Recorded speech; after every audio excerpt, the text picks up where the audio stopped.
Assalamualaikum warahmatullahi wabarakatuh. Saya Trisnawati Utami dari Prodi Pendidikan Ekonomi kelas A semester 2. Baiklah, di sini saya akan menjelaskan tentang riba dalam Islam. Apa itu riba? Riba adalah istilah yang berasal dari bahasa Arab yang berarti kelebihan atau tambahan. Namun dalam konteks syariah Islam, arti riba adalah mengerucut pada kelebihan dari pokok hutang. Sederhananya, riba adalah tambahan yang disyaratkan dan diterima pemberi pinjaman sebagai imbalan dari peminjam hutang. Sementara merujuk pada Kamus Besar Bahasa Indonesia atau KBBI, istilah lain dari riba adalah bunga uang, lintah darat, atau rente. Dalam transaksi bisnis sekarang, riba adalah identik dengan bunga. Adapun besaran bunga tersebut mengacu pada suatu persentase tertentu yang dibebankan kepada peminjam. Islam dengan tegas melarang umatnya untuk melakukan transaksi jual beli dan hutang piutang jika di dalamnya mengandung riba. Larangan tersebut juga tertulis dalam beberapa ayat Al-Quran maupun hadis. Hukum riba adalah haram. Dikutip dari Fatwa Majelis Ulama Indonesia nomor 1 tahun 2004 tentang bunga, riba adalah tambahan atau ziyad tanpa imbalan yang terjadi karena penangguhan dalam pembayaran yang diperjanjikan sebelumnya.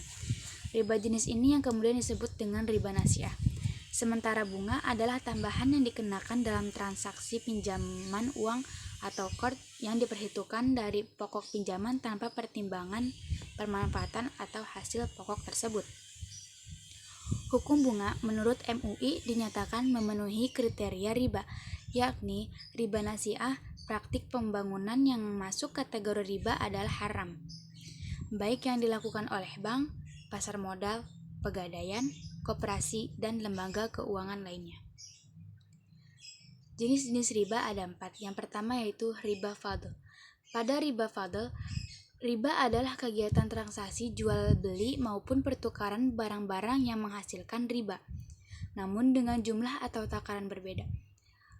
Contoh fadl riba adalah menukar uang 1 lembar pecahan Rp100.000 dengan uang pecahan Rp10.000 berjumlah 11 lembar alias nilainya Rp110.000, sehingga ada kelebihan Rp10.000. Yang kedua yaitu riba yad. Pada jenis ini, riba adalah hasil transaksi jual beli dan juga penukaran barang yang menghasilkan riba maupun non-ribawi. Namun, waktu penerimaan serah terima kedua barang tersebut mengalami penundaan. Contoh yad riba adalah ketika seorang membeli mobil secara tunai di harga sebesar Rp100 juta, namun saat memutuskan membelinya secara kredit, harganya menjadi Rp120 juta. Yang ketiga, riba nasiah. Dalam nasiah, riba adalah kelebihan yang didapatkan dari proses transaksi jual beli dengan jangka waktu tertentu. Adapun transaksi tersebut menggunakan dua jenis barang yang sama, namun terdapat waktu penangguhan dalam pembayarannya. Contoh nasiah riba adalah seorang meminjamkan emas batangan kepada temannya, namun dia meminta dikembalikan dengan uang tunai setahun mendatang. Namun karena harga emas naik di masa depan, sang teman harus membayar dengan nilai lebih tinggi. Yang keempat yaitu ada riba qard. Pada jenis qard, riba adalah tambahan nilai yang dihasilkan akibat dilakukannya pengembalian pokok utang dengan beberapa persyaratan dari pemberi hutang.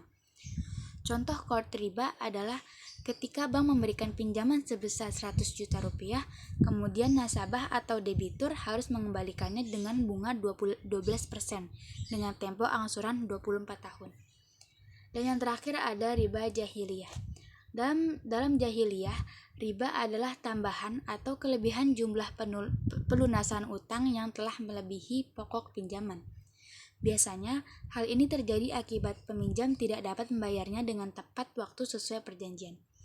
Dengan detail yang disebutkan di atas maupun pendapat para ulama, hukum riba adalah haram. Riba adalah transaksi yang terlarang dalam Islam. Jadi sudah paham apakah itu riba? Baik. Cukup di sini presentasi saya. Mohon maaf jika banyak kesalahan. Wabillahi taufiq wal hidayah. Wassalamualaikum warahmatullahi wabarakatuh.